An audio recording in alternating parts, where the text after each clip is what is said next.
All right, let's dive into a really powerful tax strategy, one that could literally save you thousands of dollars if you're a real estate investor. We're talking about something called real estate professional status.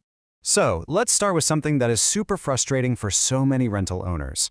You've done the math, you've factored in depreciation, and on paper, your property has a loss. You're thinking, awesome, this is going to lower my tax bill. But then, nope, it doesn't. So why are those valuable losses just stuck? Well, the whole reason is because the IRS has these two different buckets for your money. Most of the time, your rental activities get tossed into the passive bucket. And the big rule here is that losses in the passive bucket can only cancel out gains in the passive bucket. They're basically trapped in there. They can't touch the income in your active bucket, like your main W-2 salary. And that distinction is absolutely crucial. But what if there was a key? A way to legally take those rental losses from the trapped, passive bucket and move them over to the useful, active bucket?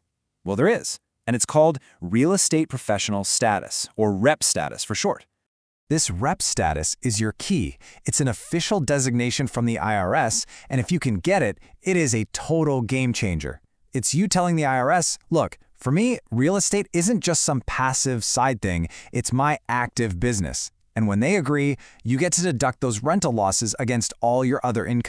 Now, you could imagine a benefit this powerful. The IRS doesn't just give it away. You've got to earn it. There are two very specific, totally non-negotiable hurdles you have to clear, and you have to pass both of them in the same year. So, let's break them down. Okay, hurdle number one is all about your time. It's the time test. The IRS really wants to see that real estate is your primary professional focus, not just some weekend hobby you dabble in. So the first part of this test is a hard number, 750. You have to spend a bare minimum of 750 hours a year working in real estate trades or businesses. To put that into perspective, that's like 15 hours a week every single week of the year. And here's the kicker. This is the part that trips a lot of people up. Those 750 plus hours also have to be more than half, more than 50% of all the time you spend working, period. So you can see how if you've got a demanding full-time job outside of real estate, passing this test is going to be really, really tough.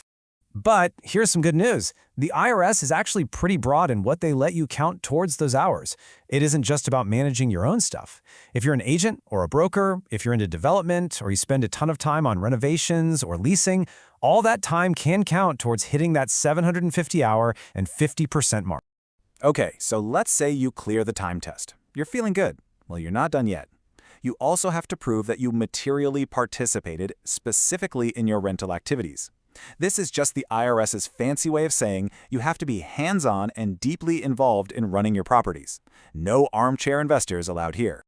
Now, there are a few ways to prove this, but honestly, the gold standard, the one that's going to be the most bulletproof if you get audited, is spending more than 500 hours a year working directly on your rental properties. And let me be really clear. This is a completely separate requirement from that first 750-hour test. So, okay, we know the rules of the game. We know about the two big hurdles. How do you actually set yourself up to win? Let's walk through a little playbook for success. It really boils down to this four-step strategy. First, and this is kind of obvious, you have to actually own rental property.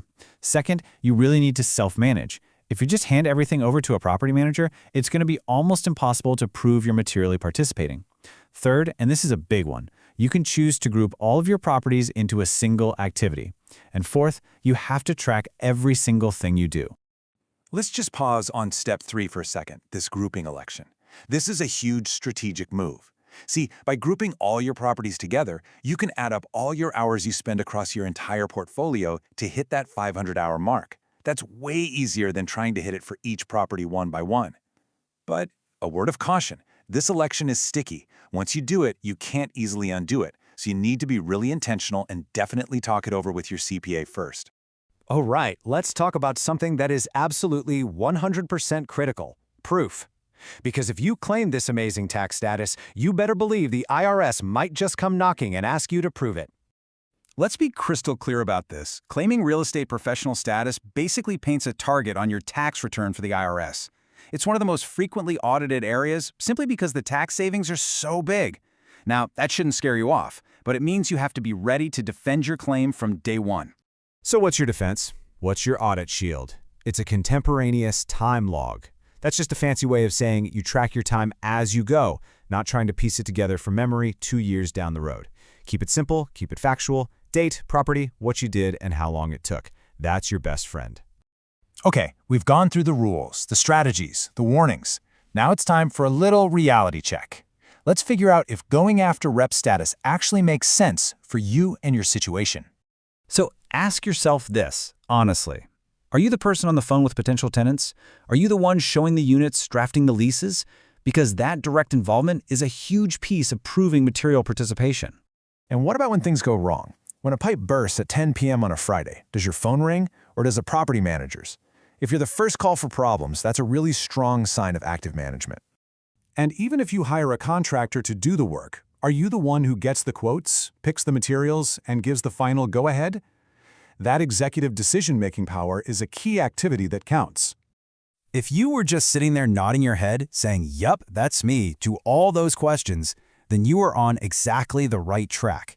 This whole strategy is like a perfect fit for people like full-time real estate pros, or maybe a spouse in a high-income family who manages the portfolio, or really any hands-on investor who's serious about growing. So here's the bottom line. Real estate professional status isn't some shady loophole. It's a clearly defined set of rules for people who genuinely treat their real estate like a serious business. Yes, it takes a lot of work, a lot of structure, and meticulous documentation, but for the right person, it can unlock tens of thousands of dollars in tax savings every single year. So, the only question left is, are you that person? Looking to buy a home in Columbia, Missouri? Call Blue Spruce Realty today.